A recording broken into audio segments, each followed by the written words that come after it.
எண்ணெய் விட்டு வச்சுருக்கேன், ஒரு 2 ஸ்பூன் எண்ணெய். அதில் வந்து கொஞ்சம் கடுகு, உளுத்தம் பருப்பு, கொஞ்சம் கடலைப்பருப்பு. இப்போ இதில் வந்து கடுகு, உளுத்தம் பருப்பு, கடலைப்பருப்பு போட்டு இப்போ கடுகு வந்து நல்லா வெடிச்சிச்சு. அதில் வந்து ஒரு துளி மிளகாய் வெத்தல் ஒரு 4. அடுத்ததாக கொஞ்சம் பயத்தம்பருப்பு ஒரு 2 டீஸ்பூன் கொஞ்சம் நல்லா வறுத்துட்டு அடுத்ததாக தேங்காய் சின்ன சின்னதாக நறுக்கி வச்சிருக்கிற தேங்காய் ஒரு சின்ன துண்டு போதும். அதாவது ஒரு இந்த மாதிரி ஒரு 10 பீஸ் இருக்கிற மாதிரி எடுத்துக்காங்க.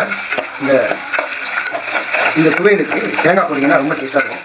அடுத்ததாக வெங்காயம், பெரிய வெங்காயம் நறுக்கி அதை போட்டு அதையும் நம்ம வந்து ஒரு 2 நிமிஷம் வெங்காயத்தை வறுத்துட்டு அதுக்கு அடுத்ததாக நம்ம நறுக்கி வச்சுக்கிற இந்த 4 தக்காளி அதையும் போட்டு அதை நல்லா வதக்கிக்கோங்க. இப்போ இந்த வெங்காயம் தக்காளிலாம் ஓரளவுக்கு வதங்கிடுச்சு.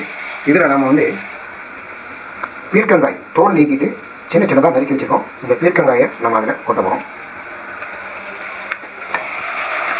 இப்போ நம்ம அதில் வந்து கொஞ்சம் மஞ்சள் தூள் ஆட் பண்ணுறோம். அப்புறம் வந்து உப்பு ஒரு ஸ்பூன் ஆட் பண்ணிக்கோங்க. கொஞ்சம் கூட ஆட் பண்ணிக்கோங்க.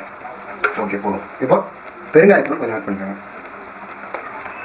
நல்லா வந்த பிறகு சூடு ஆறினதும் அதை வந்து மிக்சியில் போட்டு நம்ம அரைக்கணும். ரொம்ப மையாக குழம்புன்னு அரைக்காமல் ஒரு 75-80% கொஞ்சம் நரம்பு இருக்கிற மாதிரி அரைச்சிக்கோங்க. அப்போ தான் வந்து இந்த துவையல் வந்து ரொம்ப நல்லாயிருக்கும்.